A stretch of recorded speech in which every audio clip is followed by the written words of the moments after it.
de autoridad estricta. ¿Qué es la defensa de autoridad estricta? La autoridad significa la imposición de voluntad hacia otro individuo que supone por otra parte subordinación, que esto se refiere a la relación de dependencia de un individuo o elemento hacia otro.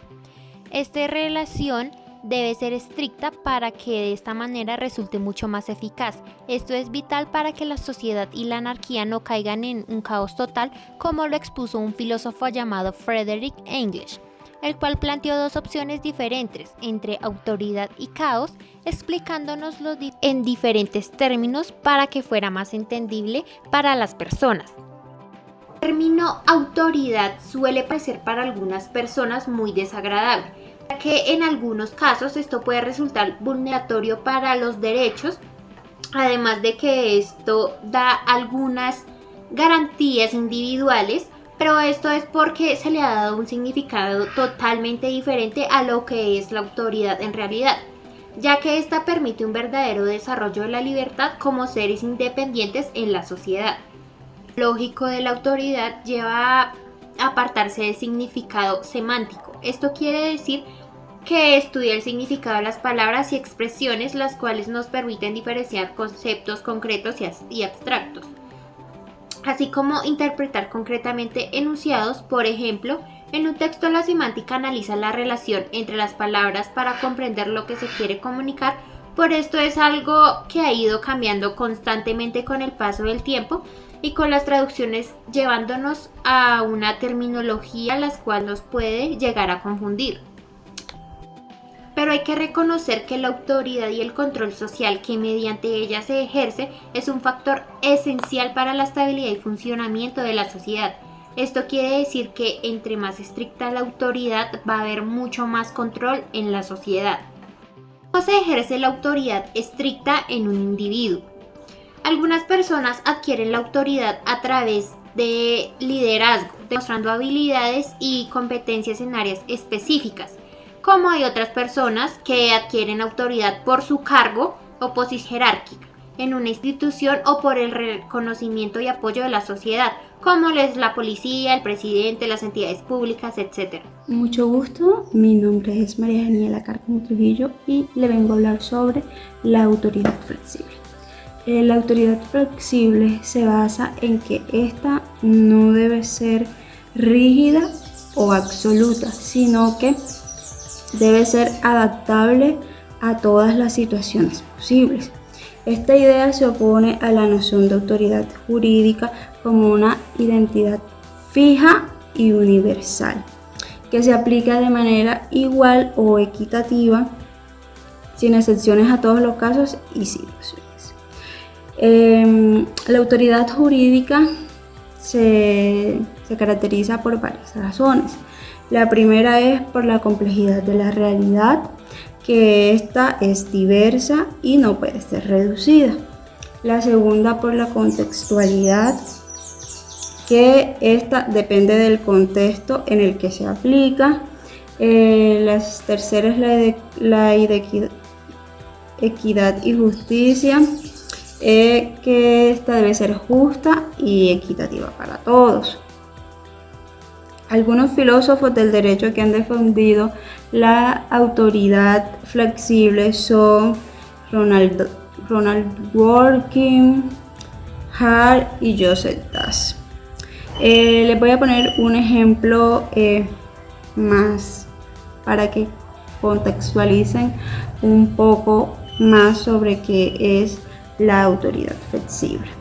Vamos a imaginarnos que estamos en un tribunal y que un juez debe tomar una decisión sobre un caso.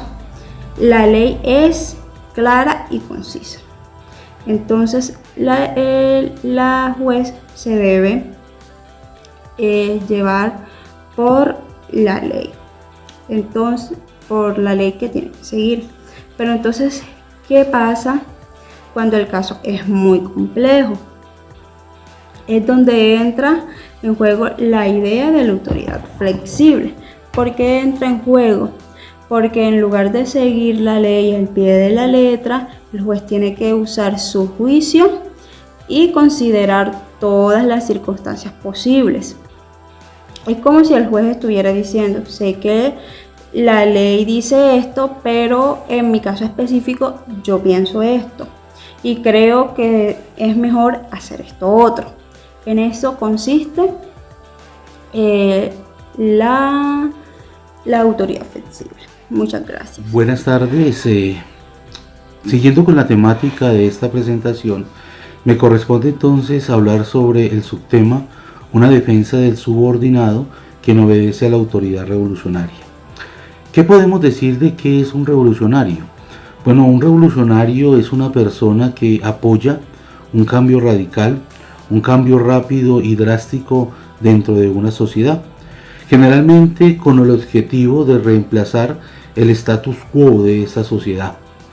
¿Qué características puede tener un revolucionario? Bueno, es quien apoya, como ya dijimos, ese cambio abrupto, rápido y drástico de esa sociedad.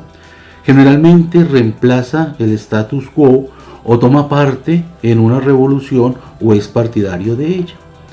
Según Engels, la defensa del subordinado revolucionario se basa en la idea de la autoridad, que es necesaria en ciertas situaciones, como en la revolución social, por ejemplo, pero que esta autoridad debe ser ejercida de manera justa y democrática.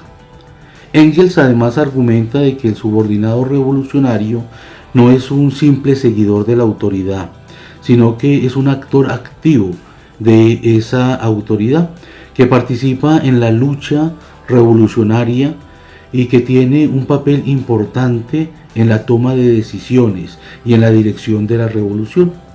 Engels también destaca que la autoridad revolucionaria no es una autoridad absoluta, sino que es una autoridad que se ejerce en nombre del pueblo y que está sujeta a la crítica y al control de los mismos.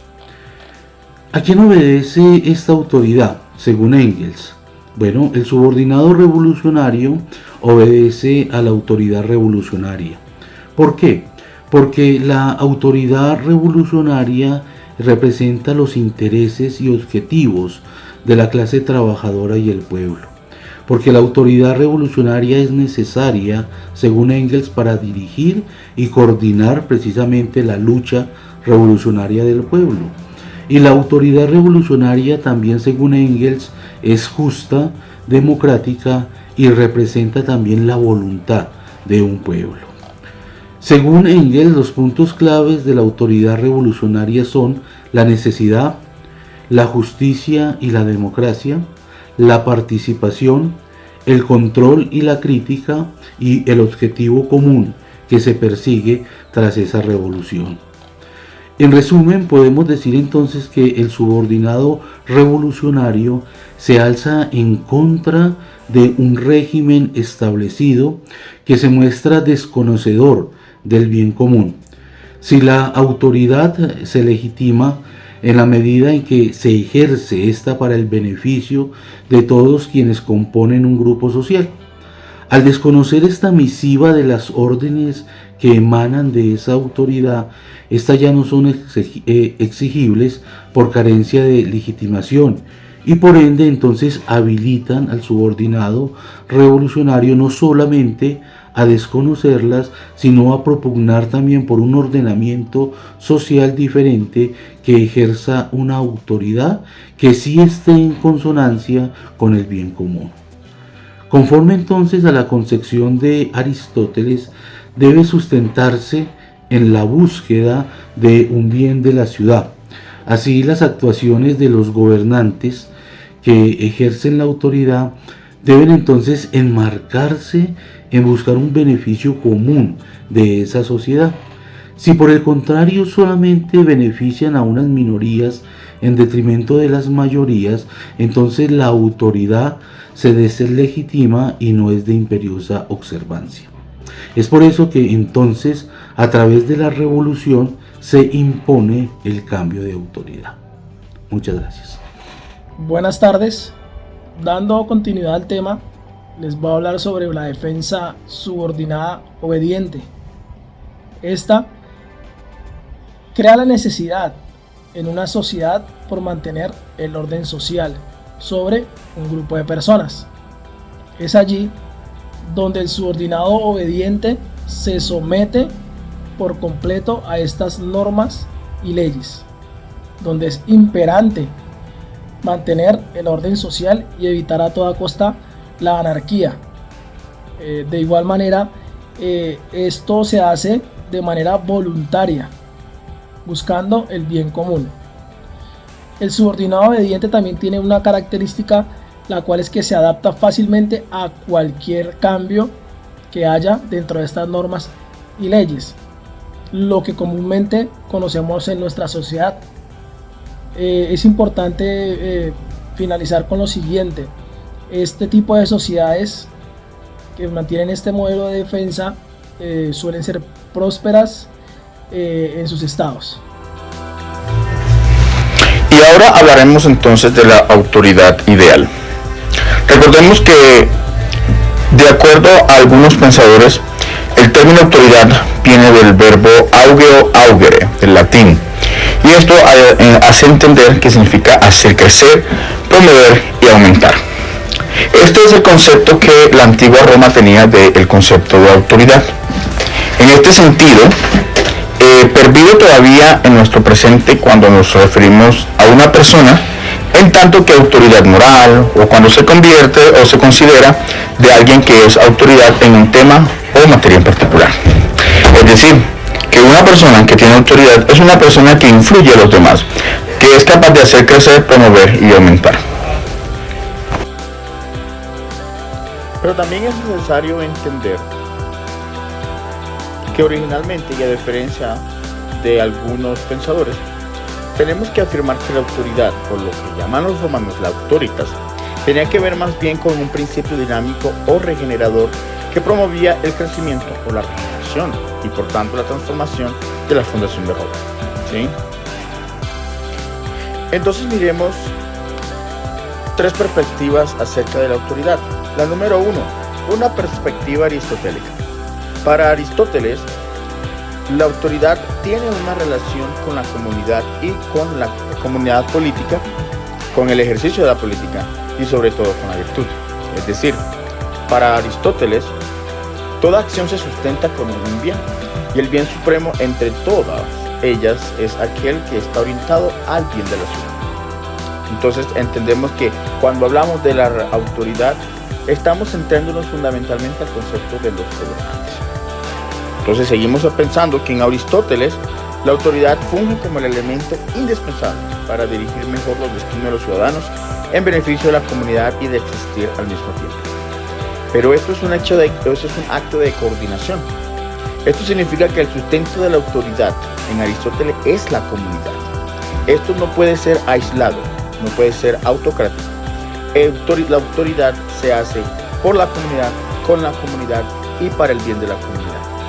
Entonces, para Aristóteles tenemos el ámbito de que la responsabilidad de la autoridad es compartida, porque se comparte entre quienes ejercen el dominio y también los dominados.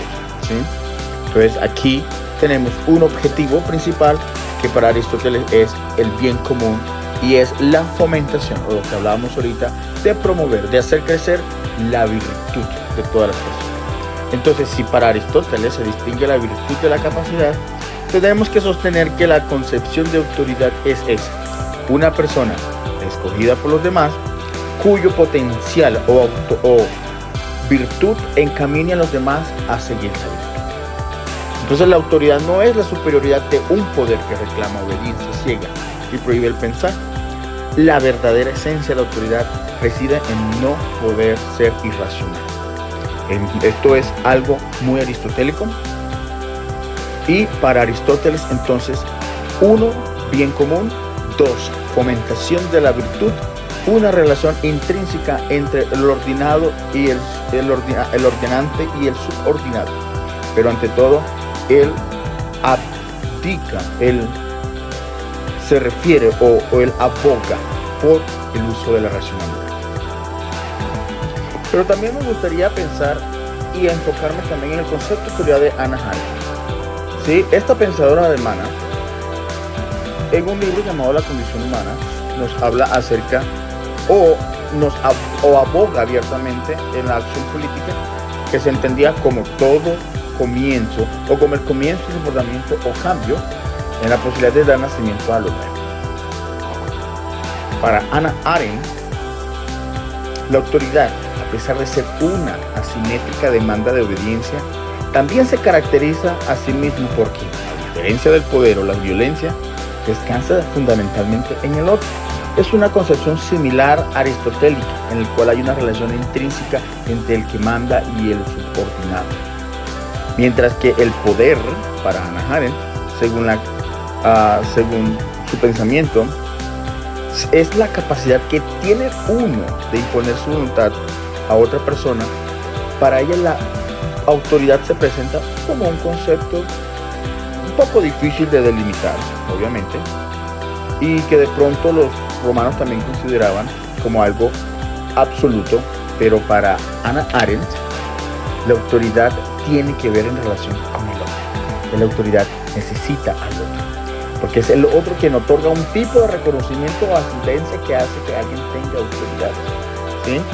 Entonces la autoridad es aquel que goza de autoridad, la posibilidad que tiene un agente de actuar sobre los demás, pero esto es sin que otros reaccionen contra él, siendo capaces de hacerlo.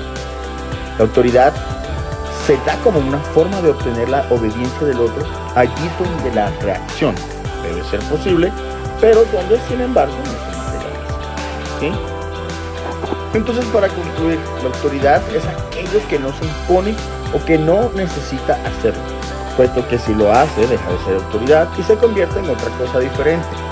Podemos decirlo un concepto completamente maquiavélico, en la que el tirano es el que envía, o no podemos quedarnos solamente en la concepción de que la autoridad debe ser tipo Leviatán, que lo hacemos por miedo, o podemos hacerlo en un estilo lockeano, es decir, buscando que la autoridad busque el bien común, desde una perspectiva aristotélica hacia fomentar la virtud por medio del uso racional y el ejercicio del poder dado y compartido, o como Hannah Arendt, basándose en el otro. Esa sería la autoridad ideal.